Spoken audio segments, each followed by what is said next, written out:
Good morning, ladies and gentlemen. Welcome to the workshop on influence operations and Psy-Ops, the war between the wars. I'm not sure it's the war between the wars, the war with the wars, the war instead of the wars. And in terms of coming up with a title, Boaz and I were just talking about this. Defining this domain is a little bit slippery. I mean, if we were on very firm ground in our more traditionally oriented workshops dealing with counter-terrorism, we would have the vocabulary correct. The fact that we're still trying to figure out how to label this, how to conceptualize this, is an indicator in a sense that this morning we're going to be really going into some new territory without very good maps. It's not entirely terra incognita, but it is beyond our usual activities. I also do want to say that this workshop is, I hope, will be a little bit different. While we have a splendid panel of presenters here, who I will introduce in just a moment. The operative term here is workshop, and so we're really looking at new ideas, at thoughts, at how to conceptualize this, and really want to invite your active participation, your questions, your ideas, because this is going to be an ongoing task. As I say, up front here, we have a splendid panel of people. When I first presented the idea of having a workshop on this subject to Boaz Gonor and to Stevie, I did not know that I would be, this effort would be complemented by having Boaz Gonor himself come and participate in the workshop. I'm not going to give lengthy introductions, and I don't think I'm going to introduce Boaz at all, not because to in any way slight him, but if you need me to introduce Boaz to you, you're at the wrong meeting. We have, in addition to Boaz, we have Daniel Cohen. He is involved in strategy and intelligence. He heads the strategy and intelligence program at the Abba Eban Institute here at the IDC. He also is involved as a senior researcher in the Cyber Research Center. Their bios are all available to you. As I say, I'm just going to say a line or two as to how they connect with this particular topic. We have Ayal Arad, who is a strategic consultant and campaign manager. That's and is a kingmaker. Well, I was going to say that's a term that they use in the United States. I wish my mother would. And what was fascinating, I mean, I saw the term, and specialists in branding, and so I'm going to come back to some of these terms in a moment. Before that, he served in Israel's foreign ministry. We have Bob McCrate. Bob McCrate spent 35 years in the U.S. government, in the State Department, in intelligence analysis. The connection here is, he was a member of the Active Measures Working Group under President Reagan. What was that? That was a special team that had been set up to deal with Soviet active measures, which some of you should know were all of the things that the Soviet Union, before that Imperial Russia, since the fall of the Soviet Union, Russia still effectively use to influence audiences, and they see this as a mode of warfare. And they're very effective at doing this. Bob is also the co-chair, along with me, on a new report coming out on foreign influence operations in the United States.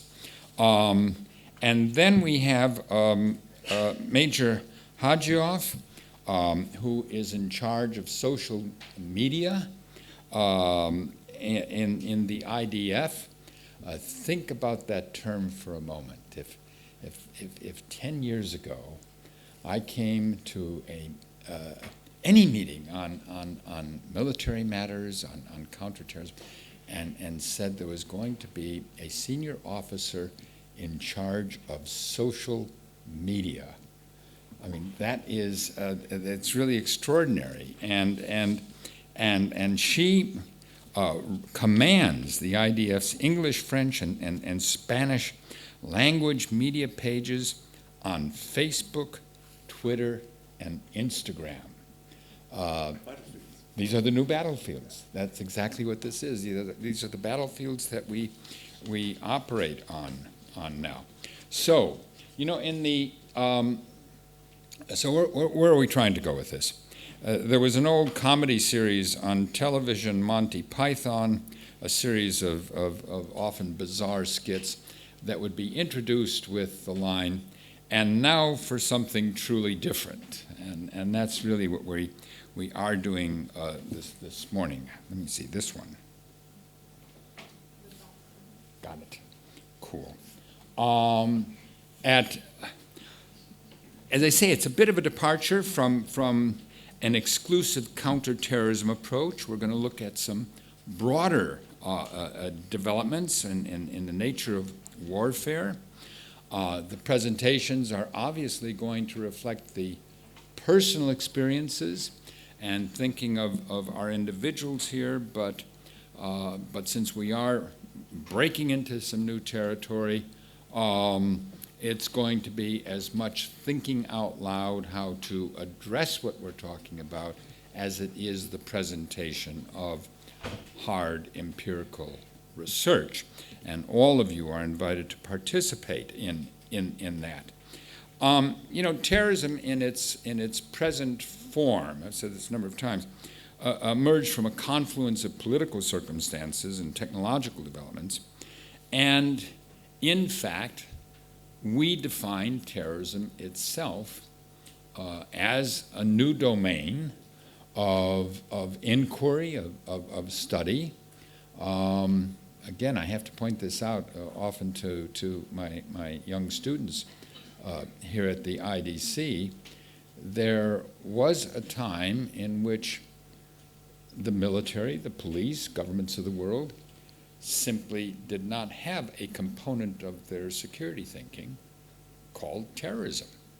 And so in a sense, it both reflected the threats we were facing, but also reflected a way of getting our act together to think sensibly about this area.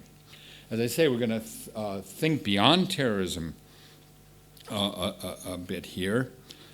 Terrorism is, in a sense, confined. It exists within a space of conflict that's defined by what it is not. It is not conventional war, at least as we think of that in a traditional sense. And over the past half century, this space has been referred to variously as, this is counterinsurgency, this is counterterrorism. There were a whole list of acronyms. The United States government is addicted to acronyms, and so this was COTW, conflict other than war, or we had this even more awkward one, military operations other than war, low-intensity conflict, Psy-Ops, influence operations, political warfare, active measures, measures short of war, asymmetric warfare. So it is it falls into that domain. And again, as I said at the outset, these shifting labels reflect uncertainty. They reflect the fact that the evolution of warfare, the evolution of conflict, does not neatly correspond to our notions of what warfare should be and our existing structures for how to deal with that. And so if we again drop back 50 years ago, in terms of dealing with terrorism, we had a threat that was clear, there was a phenomenon that was clear, and we were not organized in government to deal with it. It didn't match our existing institutions, and so we had to create new institutions and new thinking to deal with it. Now, these labels also, when we say it's conflict other than war, there's a certain amount there's a certain amount of othering in that, to use a literary analysis term. And what do I mean by that? Otherness, really by that we mean it is somehow, it's different, it's foreign. When I say foreign, I mean alien to our existing institutions and organizations. It's somehow exotic, it's outside the mainstream. Some people would say it's not, it's inauthentic, it's inferior to the narrower concepts of warfare. I mean, it's not self-propelled artillery, and therefore, how do we deal with this? All bureaucratic enterprises have difficulties in facing challenges that are outside their organization, their doctrine, their traditions, and therefore organizational change, and in fact even more so, change in thinking is resisted. It's painful. And again, if we go back, counterinsurgency, counter-terrorism were forced upon them. I remember going way back in the Vietnam War, when we were faced with guerrilla warfare, something the United States Army was not prepared for, did not do well, and did not like, a senior American general in Vietnam said, "I'll be damned if I see the Army, its traditions, institutions, and doctrine destroyed just to win this lousy war." So that's a kind of an attitude which occurs. Now, what's the central thesis here? The central thesis is that, let's say, irregular warfare, including combinations of guerrilla warfare, terrorism, influence operations, not proxy fights as in the New York Stock Exchange, but use of proxies in warfare, cyber attacks, looking ahead, some element of these or combination of these seems more likely than a classic conventional war. Now, I'm not saying that warfare is obsolete, that the willingness and ability to fight effectively on a battlefield is somehow irrelevant. I'm not saying that at all. And I'm not saying that there hasn't been historically always a component of warfare aimed at achieving a psychological effect. I mean, again, we've had as part of our doctrine in the United States, shock and awe, where we will overwhelm the enemy with such massive displays of firepower that, and at the same time interrupt their command and communication systems, that they simply will be incapable of organized resistance, and not just incapable in a physical sense, they will just be so dazzled, so shocked, so awed by this, that they will be rendered helpless. However, the real point here is that warfare in the future in my view, and this is an assertion, is going to be increasingly about the manipulation of perceptions. The manipulation of perceptions, both by military and non-military means, by kinetic and non-kinetic means. And those used not as alternatives, one or the other, but combinations of those. So the key phrase here is manipulation of perceptions. And that brings me back to where we talk about branding, we talk about communications, political communications, we talk about Facebook, Twitter. That's the battlefield that we are involved in. Now, again, it's not to say that what happens on the battlefield is irrelevant, but as we have learned, it's in today's world not easy to translate battlefield success into political success, into political achievement. And so we're going to be dealing with that. Now, to just do a couple of thoughts about the history of this, and there's really a couple of sort of elbows in the curve if we look historically at this. Guerrilla warfare was nothing new. People have waged guerrilla warfare for centuries and centuries. But in the 1920s and 30s, in the Civil War in China, Mao Zedong, in a sense, codified some fundamental concepts about protracted war, people's war.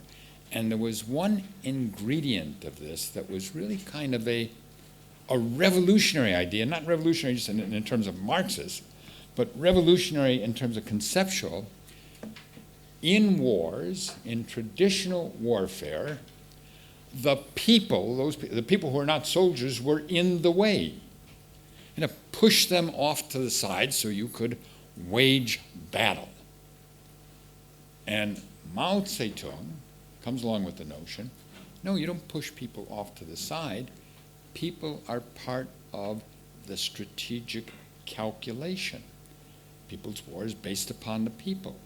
That the ability of at that time, his revolutionary forces to survive, to move against superior forces depended upon the active participation of the people. So that was really the revolutionary part.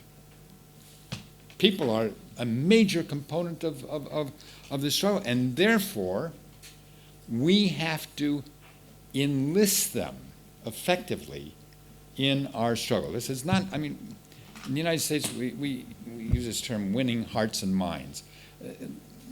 I don't like that term. That's a stupid term. I mean, people are going to love us. We're not talking about winning their hearts and minds. It is so much more complicated and so much more challenging than that. We are going to make the people part of our struggle. But the fact that they play a critical role, that was the key thing there. So, in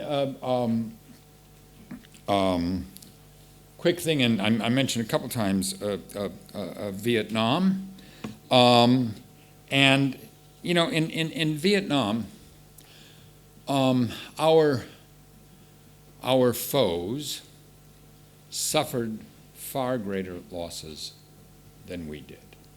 There's no question about that. I mean, the amount of death and destruction that we were able to inflict was far greater. Despite our losses, they were far greater on their side. They did not accept these losses as decisive.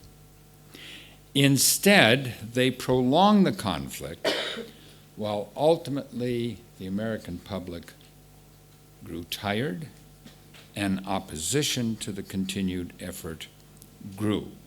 Now, this is not the typical ex-Vietnam warriors' indictment of the anti-war movement. It has nothing to do with that. It was simply a lesson learned. Domestic public perceptions matter. Perceptions matter. And that was the lesson there. Now, we jump forward to the idea of what came out of terrorism. I'm often identified as the culprit of this phrase. Terrorism is theater. Terrorism is aimed at the people watching. And of course that's the case. Terrorists don't win battles against superior military forces. They don't field armies in the classic sense, or usually take territory. For a while, ISIS tried to do this, but I think the outcome, although it was a long and difficult contest, was guaranteed. If they are going to try to defend territory against superior military forces, ultimately, that part will be crushed. Not that the contest is over, but they're not going to win it in face-to-face battle on the battlefield. But the notion here that we learned is that by the use of terrorist tactics, again, not the physical effect, but the psychological effects of those, creation of alarm, the exploitation of fear, the creation of crises, and therefore obliging government to devote vast resources to security, they have been able to achieve a great deal. They can command attention to themselves. They can provoke wars. They can prevent their resolution. In a sense, we might label the terrorists as sort of the primitive pioneers of kinetic influence operations in a sense, because that's the domain they work. Now, not going to spend a lot of time on this. Obviously, because of technological developments, this battlefield is rapidly changing and allowing capabilities not only to terrorist groups, but to state actors as well, to go right past borders, right past structures, and reach people directly. And so that's a fundamental change, and that's why we have a senior officer in charge of Facebook and Twitter. I mean, this is reaching people directly. So now, again, I said ISIS was defeated on the battlefield, but it's not going to quit. So what keeps this thing going?